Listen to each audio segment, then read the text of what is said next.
Hey guys, what's up? It's Alex here. Welcome back to another video, and in today's video we're going to be looking at strange Formula 1 rules. So over the years, Formula 1 has brought and taken out some very odd rules and tried to bring in some to actually bring out a bit of a better sport for everyone. But sometimes the attempts of trying to make Formula 1 better have ended up making it severely worse in some areas. But in today's video we're going to speak through 5 somewhat stupid rules that are brought into Formula 1, and I'd like to hear your opinions in the comment section down below. So of course, if you have any other rules that aren't included in this list and you'd like me to speak about in the future, let me know in the comment section down below. But let's speak about number 1 on this list. So, aggregate qualifying. This is one that seems to be brought up quite a bit. Some people loved this idea, some people hated it.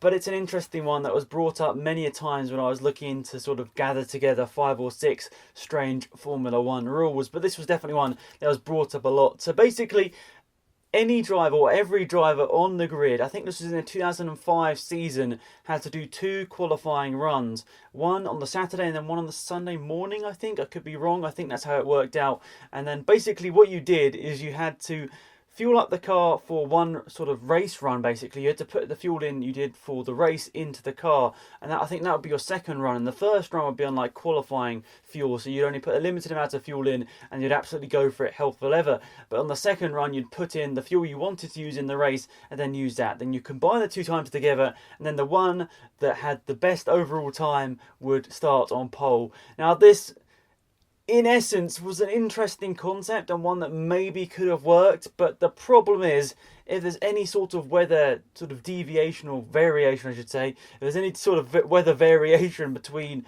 the first and the last person's run, it can massively affect how the order is sort of presented. Even if the best driver was genuinely the best driver on the day, they could still end up qualifying like 15th because they hit the weather at the wrong time. So it was an interesting one.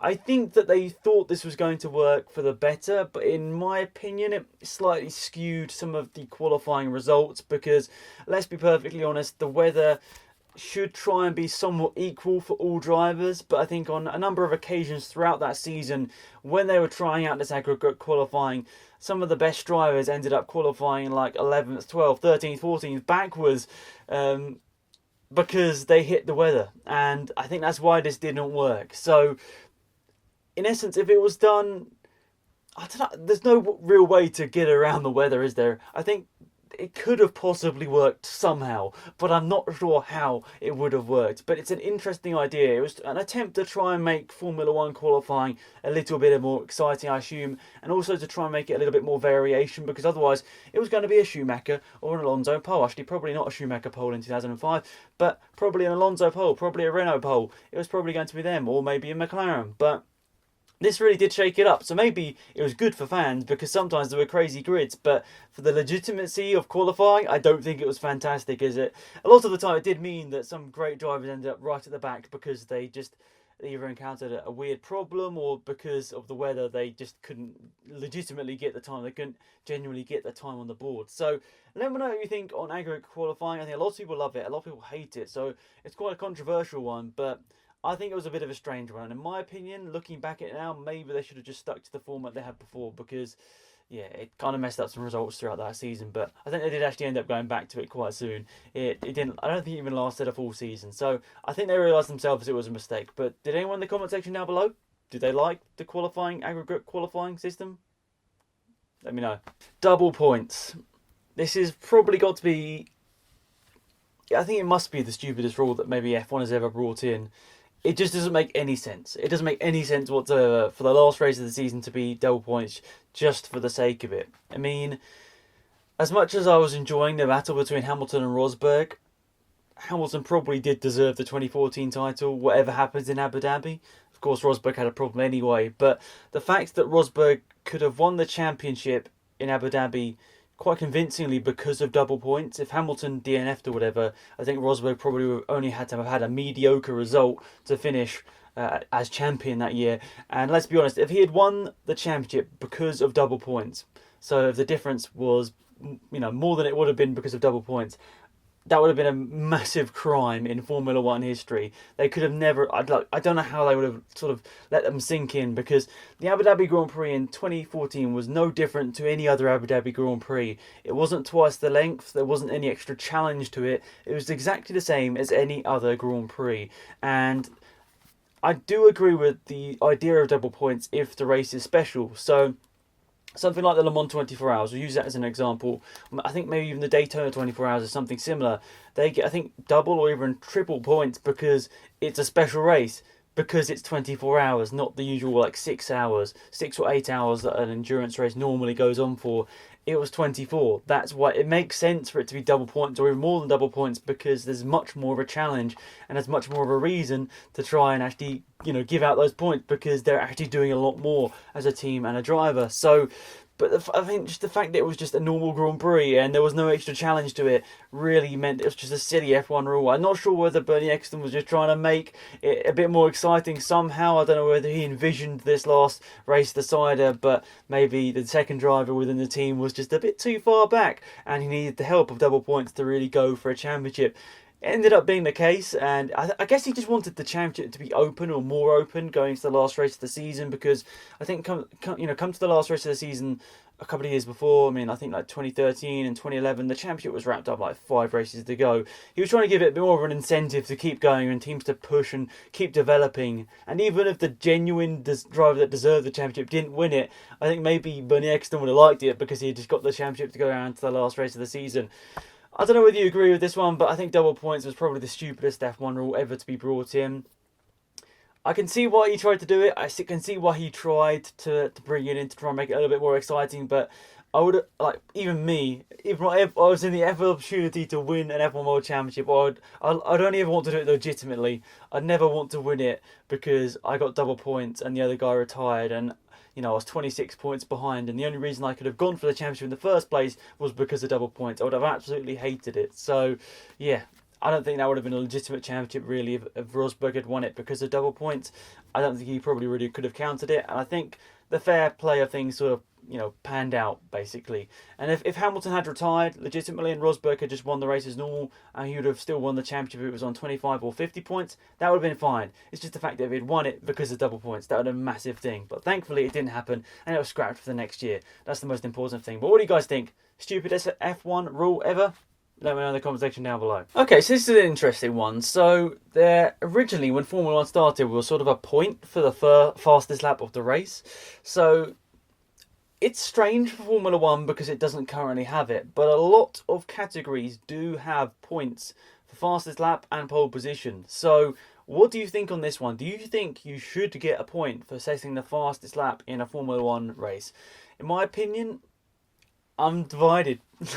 Just to sit on the fence for this one, I'm slightly divided on this one. I do like the fact that the driver can come into the pits and still rescue something out of a weekend if they've been like punted off by a teammate, or not a teammate hopefully, by a rival. If they've been punted off, they can still salvage something from that race by going out there and trying to set the fast lap of the race.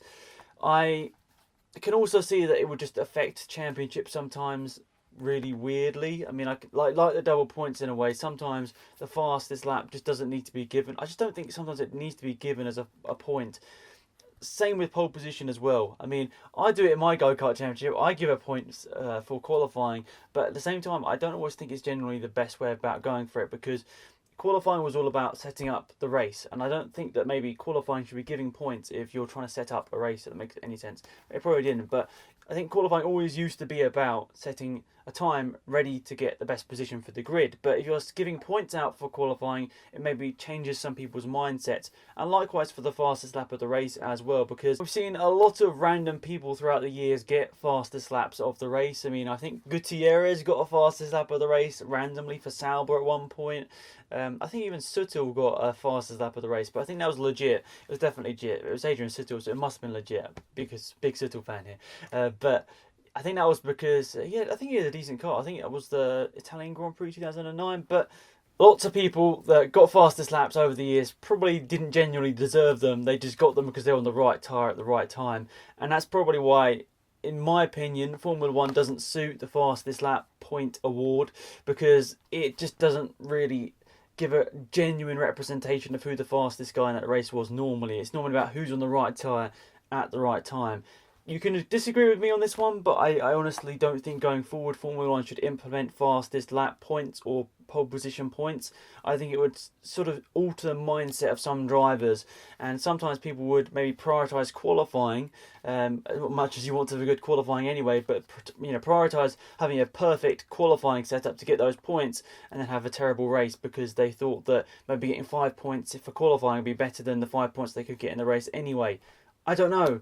Let me know your thoughts on this one. It's a strange one. I think that in some series it works. Maybe like touring cars, for example, it might work a little bit more because genuinely the guy that has the fastest lap is normally the fastest driver on the grid because there aren't so many sort of altering strategies. But Formula 1 has so many different strategies that could play out over a Formula 1 weekend.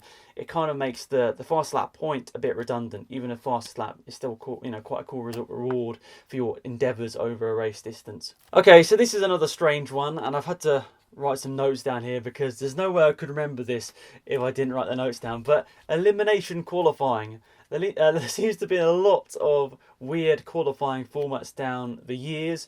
I think the one we currently have now is probably the most tried and representable one that we could have. It gives everyone a pretty fair chance to go out there and just set the best time they can possible. Maybe the 60-minute session where you can just go out there anytime within 60 minutes and go and set the fast lap of the race. That could possibly be the ultimate one, but also at the same time it's a little bit more boring because there's no sort of pressure to get through to the next round. So I think in this way, sort of elimination style where you actually have to get through to the top 15 and the top 10, I think that does work. But the elimination style they tried in the 2016 season was a bit of a joke. Okay, so I'm going to have to look down at this one, as I said, because I'm not going to have to remember all of this, but they attempted this at the start of the 2016 season. So it was weird. After a certain amount of time, 7, 6 or 5 minutes, depending if it was Q1, Q2 and Q3, they would start a timer, 90 seconds on the clock, and the person that was at the bottom of the timesheet, so the 20th, 19th, 18th, would get knocked out. So basically, if you were last place, it could be Lewis Hamilton. If he didn't set a time, if he didn't get out of the garage in time, he would be knocked out, even though in past times he would have been able to get out and set a fastest lap as long as he got there before the end of the session. But there was now more incentive to get out there earlier and set a lap time. There was more pressure on the teams to get out there and set a lap time ASAP, otherwise you were going to get knocked out. So theoretically, 8.5 minutes into a session, you could be knocked out even if it was a 20 or so minute session because maybe you had an issue or something from practice, you couldn't get it sorted in time. It just didn't work. It just didn't work. It was absolutely diabolical. There were some situations with like 3 or 4 minutes to go in qualifying 3 where we already knew he was going to be on pole position. The guy that was on pole position was already out of his car. He was already way back to the motorhome by the time everyone else had set their best lap times. It was so silly. I don't really understand why they attempted this. I know they were trying to make it a bit more exciting, but it just didn't work whatsoever. And yeah, understandably, this was dropped very, very quickly, and a lot of people had a lot of hate towards this. I remember a lot of videos going up back in the day when the system was being trialled. I don't even know whether I probably commented it on the past, but it was very embarrassing, and I'm happy they got rid of it very quickly. I can understand they were trying to make qualifying a bit more exciting, trying to get cars out there on the track so the fans can see them, but at the same time, it's supposed to be a 15-minute session, and whoever finishes that 15 minutes on top, for example, would go through to the next one. I don't think you should be putting extra pressure on knocking out people after a certain amount of time. It just doesn't really add too much to it. I think the anticipation, seeing people go around on their last flying lap, is more interesting than seeing someone getting knocked out every 90 seconds. That's my opinion. If you've got 3 people that were trying to get out of the drop zone into the next round on the last lap of the session, the session time's finished, we've got 3 guys going around there coming through. Oh, he goes through, he doesn't go through, he goes through. That's more exciting than 90 seconds, you're out, 90 seconds, you're out, 90 seconds, you're out. Yeah, I think it's great as it is right now, and I don't think they should have ever changed it. I know they're going to try and constantly adapt to try and improve the sport, but it just didn't really work out. It just didn't really work out, and very quickly it was dropped from Formula 1.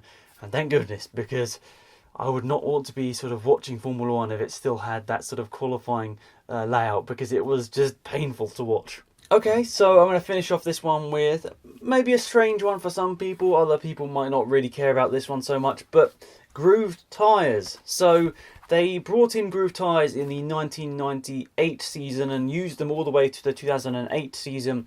And the idea of groove tyres was to try and sort of slow down the cars through the corner. But, as I've written down here, it didn't actually make much difference in the end. But you must understand, when you have groove tyres, it has less contact patch to the ground, meaning that you can generally not use as much speed through a corner because there's less contact patch to the ground. So it means typically you're slower through a corner because of it. But it didn't quite work out as planned because there was a bit of a tyre war, let's say, between Bridgestone and Michelin, who kept fighting against each other, trying to constantly just outspend each other and get the better tyre by the end of the year. That sort of outplayed having full contact to the ground, because those tyres, the groove tyres, were just getting quicker and quicker and quicker and quicker.